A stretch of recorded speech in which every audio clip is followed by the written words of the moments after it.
नमस्कार दोस्तों। Doctor Ram Manohar Lohia institute of medical sciences Lucknow की वैकेंसी कई सारी पोस्ट के लिए आई है। ये यूपी गवर्नमेंट की पोस्ट है जो जिसकी पोस्टिंग लखनऊ में ही रहेगी और फॉर्म फीस 708 रुपये से लेकर 1180 रुपये तक अलग अलग कैटेगरीज के लिए है। इसमें मेडिकल ऑफिसर की वैकेंसी है, सिस्टर ग्रेड 2 यानी नर्सिंग की वैकेंसी है, क्लर्क की वैकेंसी है और बहुत सारी मेडिकल से रिलेटेड और सारी वैकेंसीज हैं। इसका ऑनलाइन डेट 28/10/2022 से स्टार्ट हुआ है और 27/11/2022 तक रहेगा। तो आइए इस वैकेंसी के बारे में डिटेल में देखते हैं। पहले तो राम मनोहर लोहिया आयुर्विज्ञान संस्थान गोमती नगर के बारे में थोड़ा सा समझते हैं कि यह जो एम्स है उसके आधार पे, एम्स सेंट्रल गवर्नमेंट का है, उसी आधार पे स्टेट गवर्नमेंट ने एम्स बनाने के लिए ये मेडिकल कॉलेज खोला है, ये इंस्टीट्यूट खोला है। तो इसकी जो सैलरीज और बाकी चीज़ें हैं वो एम्स के अनुसार होंगी। तो आपकी जो वैकेंसी होगी स्टेबल होगी और बहुत बढ़िया लोकेशन पे होगी, कहीं ना जाने का झंझट, एक बढ़िया सिटी में आपकी जॉब लग जाएगी। तो जो लोग भी इसकी एलिजिबिलिटी को फुलफिल करते हैं वो फॉर्म भर के ठीक से उसमें मेहनत करें। हर एक पद के लिए जो अलग अलग वैकेंसीज हैं उसके लिए अलग अलग फॉर्म भरे जाएंगे। ऐसा नहीं होगा कि एक फॉर्म भर दो और सभी के लिए आप हो जाओ, या जिन वैकेंसीज के लिए अगर आप दो के लिए एलिजिबल हो तो दोनों के लिए अलग अलग फॉर्म भरना होगा और फीस भी अलग अलग भरनी होगी। इसके बाद में आपको वैकेंसीज बता देते हैं। वैकेंसी बहुत सारी हैं, जिनको जो ठीक लगता है या जिस वैकेंसी को फुलफिल करते हैं वो देख लें, लेकिन जो ज़्यादा नंबर की वैकेंसी है हम उनके बारे में ही बताएंगे। तो सिस्टर ग्रेड 2 की बी ग्रेड वैकेंसी है, लेवल 7 में आएगी। जनरल कैंडिडेट के लिए 193 है, एससी के लिए 79 है, एसटी के लिए 9 है, ओबीसी के लिए 121 पोस्ट है और ईडब्ल्यूएस के लिए 29 है। टोटल 431 वैकेंसी है। ये नंबर काफ़ी ज़्यादा है। तो जो लोग भी नर्सिंग के लिए अप्लाई करना चाहते हैं उसका एजुकेशनल क्वालिफिकेशन अभी बताऊंगा, लेकिन वो लोग इसको जरूर भर दें। स्टोर कीपर कम परचेज असिस्टेंट की वैकेंसी है, जिसमें जनरल की 10 है, एससी की 4 है, ओबीसी की 5 है और ईडब्ल्यूएस की 2 है। टोटल वैकेंसी 21 है। फार्मासिस्ट ग्रेड 3 की लेवल 5 में आएगी। ये 9 वैकेंसी जनरल की है, 3 एससी की है, ओबीसी की 4 है, ईडब्ल्यूएस की 1 है और टोटल 17 वैकेंसी है। मेडिकल रिकॉर्ड टेक्नीशियन की 5 वैकेंसी जनरल की है, एससी की 2 है, ओबीसी की 2 है, ईडब्ल्यूएस की 1 है और टोटल 10 हो गई। और लोअर डिवीजन असिस्टेंट की लेवल 4 की वैकेंसी है, 18 जनरल की है, 8 एससी की है, 10 ओबीसी की है, 3 ईडब्ल्यूएस की है, टोटल 39 वैकेंसी है। इस तरीके से मिला के 534 वैकेंसी निकाली गई हैं। परमानेंट जॉब है और एक स्टेबल पोस्ट है कि एक जगह आपको रहना है। अब पे लेवल आपके सामने ये है, जिस ग्रेड में जिस लेवल पे आप आते हो एक बार इसको जरूर देख लेना। अब हम आपको क्वालिफिकेशन बताते हैं और बहुत ध्यान से सुनिएगा इसको। देखिए, अब हम सारी वैकेंसीज के बारे में एक बार बता देंगे। तो साइंटिस्ट बी ग्रेड की वैकेंसी है न्यूक्लियर मेडिसिन में। तो इसके लिए क्वालिफिकेशन ये सामने लिखा हुआ है, साइंटिस्ट ए प्लस 5 साल का एक्सपीरियंस हो तो आप कर सकते हो, इसमें आ सकते हो। पीएचडी प्रेफरेबली चाहिए है इनको, और डिग्री या post graduate diploma, post graduate degree in nuclear medicine technology from institute, ये हो गया, या पोस्ट एमएससी डिप्लोमा या post graduate degree in the radiological physics, medical physics और इक्विवेलेंट। तो यार ये पोस्ट एक ही है जनरल कैंडिडेट वाली, इसमें 67,700 का बेसिक सैलरी है। तो ये 1 लाख के काफ़ी ऊपर जाएगी वैकेंसी। इसके बाद में मेडिकल जो जनरल ड्यूटी मेडिकल ऑफिसर है, इसके लिए जनरल कैंडिडेट की 2 वैकेंसी है, लेवल 10 में आती है ये। तो एमबीबीएस की ये पोस्ट होगी, यानी एमबीबीएस डिग्री आपके पास होनी चाहिए और उसके बाद में आप रजिस्टर होने चाहिए यूपी मेडिकल काउंसिल में या नेशनल मेडिकल काउंसिल में। आपका 3 साल का एक्सपीरियंस है तो आपको प्रेफरेंस दिया जाएगा, लेकिन अगर एमबीबीएस है तो भी फॉर्म भर सकते हैं। लेवल 10 में जो बेसिक होती है 56,100 से होता है, तो ये भी 1 लाख के आसपास पहुंच जाएगी। इसी तरीके से कैजुअलिटी मेडिकल ऑफिसर की वैकेंसी है, ओबीसी की 1 है, ईडब्ल्यूएस की 1 है। इसमें एमबीबीएस वही चाहिए हो और आपका रजिस्ट्रेशन होना चाहिए यूपी मेडिकल काउंसिल में और या नेशनल मेडिकल काउंसिल में। इसमें 3 साल का एक्सपीरियंस काउंट रहेगा।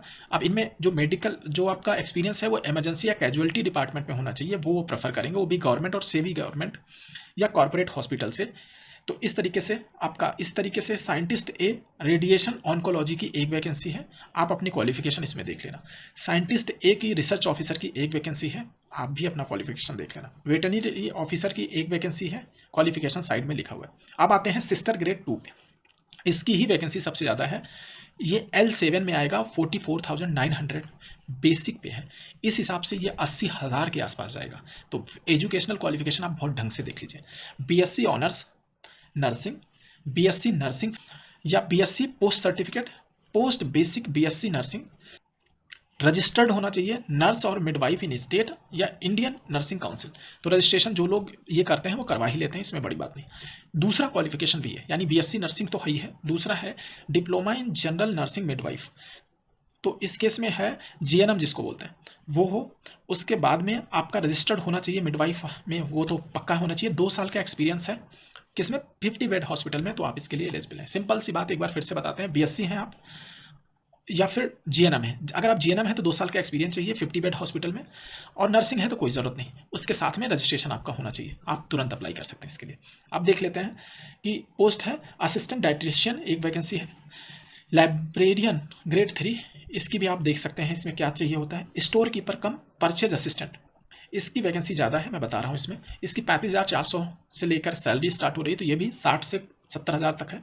इसमें आपको ग्रेजुएट होना चाहिए साइंस या कॉमर्स में 55% या उससे ज़्यादा, डिप्लोमा होना चाहिए और साथ में डिप्लोमा होना चाहिए मटेरियल मैनेजमेंट में भी 2 ईयर ड्यूरेशन, और 2 ईयर एक्सपीरियंस होना चाहिए आपका स्टोर या नॉलेज ऑफ कंप्यूटर, और नॉलेज ऑफ कंप्यूटर होना चाहिए। तो इस तरीके से ग्रेजुएशन चाहिए, मटेरियल में डिप्लोमा चाहिए 2 साल का, और एक्सपीरियंस चाहिए।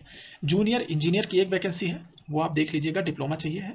फार्मासिस्ट ग्रेड 3 की ठीक वैकेंसी है, उसके इसके लिए आपको चाहिए diploma in pharmacy with recognised institute, 3 साल का एक्सपीरियंस इन लार्ज हॉस्पिटल और इंस्टीट्यूट। तो ये वो लोग हैं जो मान लो बड़े हॉस्पिटल में काम कर रहे हैं, लेकिन उनको चाहिए सरकारी में जाना, और एक स्टेबल, मान लो ट्रांसफरेबल जॉब में है तो वो एक स्टेबल जॉब में आ सकते हैं। इसके बाद में स्टेनोग्राफर की एक वैकेंसी है। मेडिकल रिकॉर्ड टेक्नीशियन की वैकेंसी है, जिसमें ग्रेजुएट डिग्री या diploma in medical record technology और कंप्यूटर नॉलेज चाहिए, तो इसकी 10 वैकेंसी है। अब इसके बाद में फाइनल वैकेंसी हम आपको बता रहे हैं, लोअर डिवीजन असिस्ट के लिए वैकेंसी है, जो उसमें 39 वैकेंसी है। ग्रेजुएट होना चाहिए with knowledge of noting and drafting, with 1 year experience in government semi government organisation, with knowledge of typing having speed 35 word per minute और इन हिंदी, और 40 पर मिनट इंग्लिश, और नॉलेज ऑफ कंप्यूटर होना चाहिए। तो इस तरीके से एक क्लर्क की जॉब है, जिसमें ग्रेजुएशन चाहिए है आपको, टाइपिंग चाहिए है, और एक्सपीरियंस 1 साल का होना चाहिए। तो अगर कुछ लोग इधर उधर कहीं भटक रहे हैं सेंट्रल गवर्नमेंट में कहीं, और वो लखनऊ के आसपास के हैं, तो इसको भर के यहाँ आ सकते हैं अगर उनका थोड़ा बहुत भी एक्सपीरियंस है। इसके बाद आपका ये हो गया। अब सिलेक्शन प्रोसेस देख लेते हैं। कॉमन रिक्रूटमेंट टेस्ट होगा, जो ऑल इंडिया बेस पे होगा, और इंग्लिश लैंग्वेज में ही होगा। सब लोग ध्यान से सुन लीजिए, केवल इंग्लिश लैंग्वेज रहेगा, हिंदी नहीं रहेगा।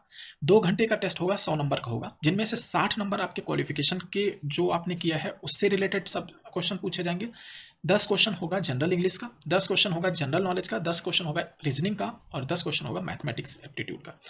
0.25 नेगेटिव मार्किंग भी होगी।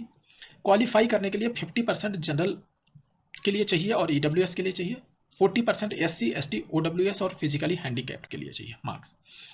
इसके बाद इंटरव्यू होगा। जो पोस्ट नंबर 1 थी, यानी जो साइंटिस्ट बी की जॉब थी, उसमें केवल इंटरव्यू का मार्क्स काउंट होगा, बाकी सब में 20 नंबर का इंटरव्यू होगा, तो 100 नंबर उधर और 20 नंबर इधर। इसके बाद में 1:5 इंटरव्यू के लिए बुलाए जाएंगे। स्किल टेस्ट होगा किसका, stenographer lower division assistant clerk का। तो इस केस में उनका टाइपिंग स्पीड देखी जाएगी, और जो हमने ऊपर बताया था उसी तरीके की। जो मार्क्स होंगे वो अग्रीगेट मार्क्स होंगे, यानी जो इंटरव्यू और कंप्यूटर बेस्ड टेस्ट होगा उसके बेसिस पे। तो ये है दोस्तों, थैंक यू वेरी मच।